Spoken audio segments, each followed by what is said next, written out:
Are they criminals or victims? That's the question at the heart of a growing debate in Los Angeles, where the line between law and humanity blurs. For some, these individuals are seen as lawbreakers, accused of violating immigration rules. For others, they are families seeking safety, opportunity, and a better life, caught in a system that often fails to see their humanity. That's the question echoing through the streets of Los Angeles this week. In neighborhoods across the city, people are talking, arguing, and searching for answers. The tension is palpable as communities grapple with fear, uncertainty, and hope for justice. Thousands have taken to the streets after ICE raids swept through neighborhoods, warehouses, and homes, arresting hundreds of undocumented immigrants. The raids have sparked outrage and fear, with families torn apart and entire communities left wondering who will be next.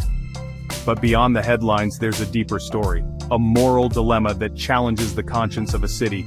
Are we protecting our borders or punishing the vulnerable? The answer isn't simple, and the stakes couldn't be higher, and a system on the edge. As Los Angeles faces this crisis, the choices made now will shape countless lives and define what kind of community we want to be. The people being targeted aren't gang members, and they're not hardened criminals. They're ordinary people, mothers, fathers, sons, and daughters, who came here with hope in their hearts and dreams for a better life.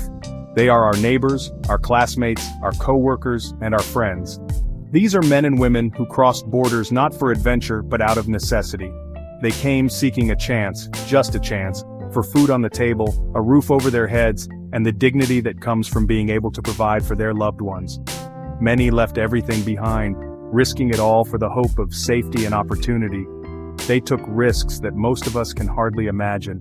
Walking for days through unforgiving deserts, hiding in cramped trucks, and fleeing violence that threatened their very lives. Every step was a gamble, but for them, staying behind was not an option.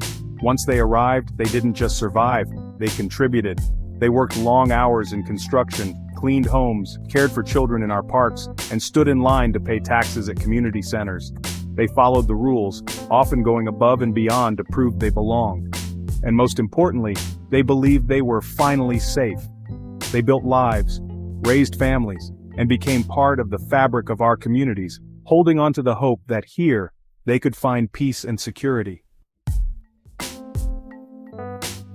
But here's the contradiction. Over the last 4 years, these immigrants weren't hiding in the shadows. Instead, they were out in the open, building lives, raising families, and contributing to the vibrant communities of Los Angeles. They shopped at local markets, sent their children to school, and became part of the city's daily rhythm. All of this happened, not in secret, but in plain sight. And yet, their presence was met with a kind of collective silence. A silence that seemed to encourage them to keep going, to keep hoping. Encouraged by the constant demand for cheap labor, they filled the jobs that kept the city running, working long hours in construction, agriculture, and service industries. Their hard work was essential, yet often overlooked. Encouraged too by neighbors who welcomed them, employers who relied on their labor, and even politicians who, while making speeches about reform, quietly turned a blind eye to the reality on the ground. The community in many ways accepted them, until it became inconvenient. So the real question is, are these individuals truly to blame for seeking a better life? Or is it the system, which used their labor and dreams only to discard them when it was politically expedient, that bears the real responsibility? The answer isn't simple, but it's one we must confront. The recent raids in Los Angeles were swift and brutal. Over 120 people detained in just 48 hours. Families torn apart. Videos surfaced of children crying as parents were dragged away. Gas, sirens, fear, and in response, protests erupted. Angry, desperate, unified. President Trump called in 2,000 National Guard troops to restore order. Governor Newsom and Mayor Bass were not informed. Legal scholars are calling it one of the most aggressive federal interventions since the LA riots of 1992. The ACLU and immigrant rights groups are suing. The country watches.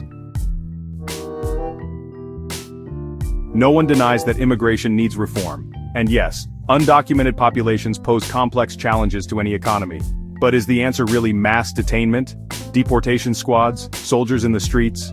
Isn't the deeper fix to address why they come, and why we let them in? And it's easy to judge from a distance. It's harder to ask the real questions. Who's benefiting? Who's suffering? And what kind of country do we want to be? Are they criminals or victims? Let us know what you believe. Subscribe for more in-depth analysis on stories that matter.